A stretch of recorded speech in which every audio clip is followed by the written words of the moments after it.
यतो यतः समीहसे ततो नो अभयं कुरु शन्नः कुरु प्रजाभ्यो अभयं नः पशुभ्यः।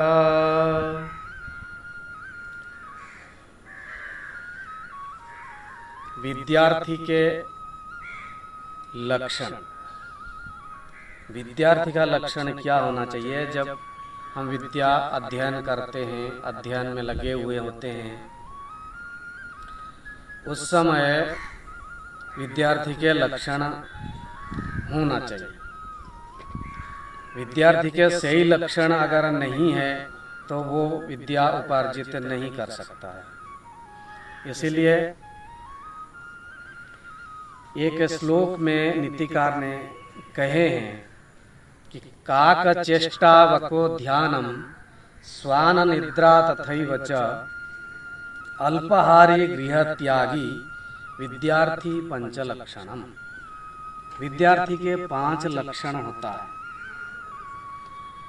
इन 5 लक्षणों को विद्यार्थी अगर पालन नहीं करता है तो कभी विद्या का अभ्यास नहीं कर सकता है। इन 5 लक्षण क्या क्या है वो जानते हैं।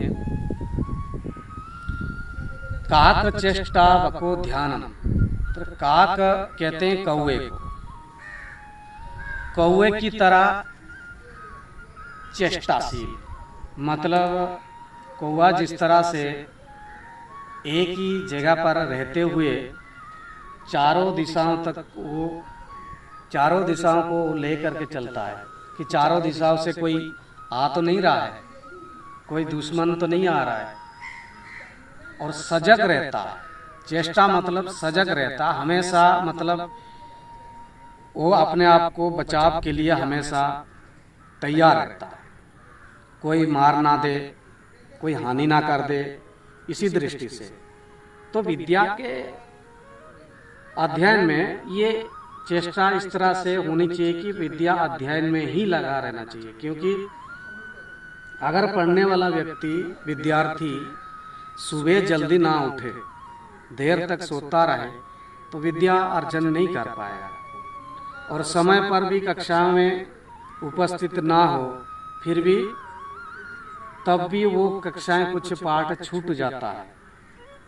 इसीलिए कौवे जैसा फुर्तीले और सजग सावधान रहना होता है, तभी विद्या प्राप्त होती है।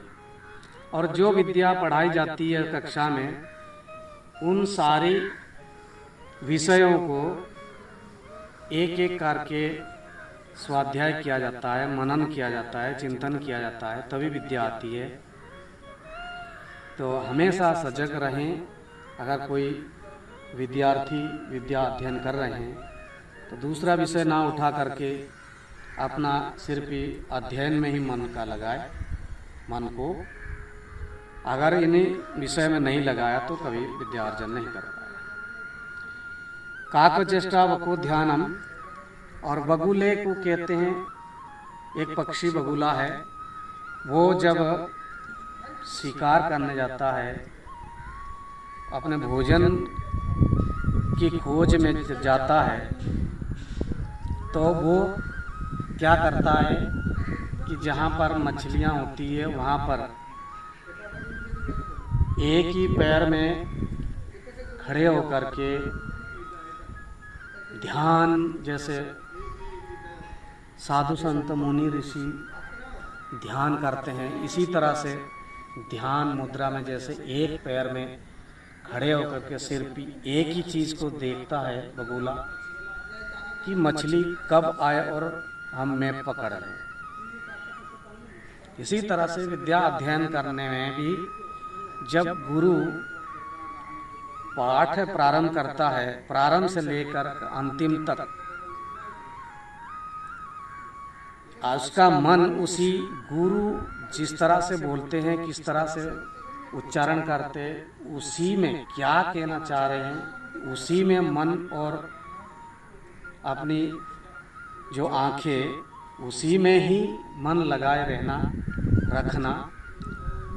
ये बगुले की ध्यान की तरह, मतलब बगुले जैसे ध्यान में एक ही चीज़ को देखता है, इसी तरह से विद्या अर्जन करते समय अपना मन को विद्या में ही लगाना चाहिए। अगर इतना नहीं कर पाया तो बगुले अगर इतना संयम नहीं रखा, ध्यान नहीं रखा, तो एक चित नहीं हुआ तो वो मछली को भी नहीं पकड़ पाएगा। विद्यार्थी ऐसे उन एकाग्रचित होकर के अगर नहीं सुनता है तो वो विद्या नहीं प्राप्त कर सकता, वो विषय समझ में ही नहीं आएगा। आगे कह रहे हैं कि काकचेष्टा को ध्यानम स्वान निद्रा तथैव। और स्वान निद्रा, स्वान कहते हैं कुत्ते को। कुत्ता आप देखेंगे, कुत्ते कितना भी गहरी नींद में सो जाए, लेकिन कोई एक छोटी सी आवाज़ आते ही उसकी आंखें खुल जाती है। इसी तरह से विद्यार्थी को भी सचेत रहना होता है। कभी भी कोई भी व्यक्ति संसार में किसी मुहूर्त में किसी तरह से भी पूछ सकता है, या गुरु भी पूछ सकता है कक्षा में। तो सजग होकर के आप ध्यान होकर के स्वाध्याय या अनुचिंतन नहीं किया तो वो पाठ गुरु के सामने सुना नहीं पाएगा। इसलिए विद्यार्थी को सोना भी कम है और विद्या अध्ययन में भी लगाना है मन को। इसी तरह से अगर दिनचर्या करता है तो विद्यार्थी अपनी विद्या सही तरह से प्राप्त कर लेगा। ये काकचेष्टा को ध्यानम स्वान निद्रा तथैव च अल्पाहारी गृह त्यागी, मतलब भोजन भी कम करे और गृह त्याग करके दूर देश जा करके विद्या का अध्ययन करे, तब विद्या का सही तरह से सीख पाएगा। नहीं तो घर में रह करके इतना विद्या का अभ्यास नहीं हो पाता है। इसीलिए दूर देश में जा करके गुरुकुल आदि में जहाँ अच्छा पठन पाठन होता है उसी जगह में जा करके विद्या का अभ्यास करना चाहिए। नहीं तो सामान्य स्थिति में आप विद्या का ग्रहण नहीं कर पाएंगे।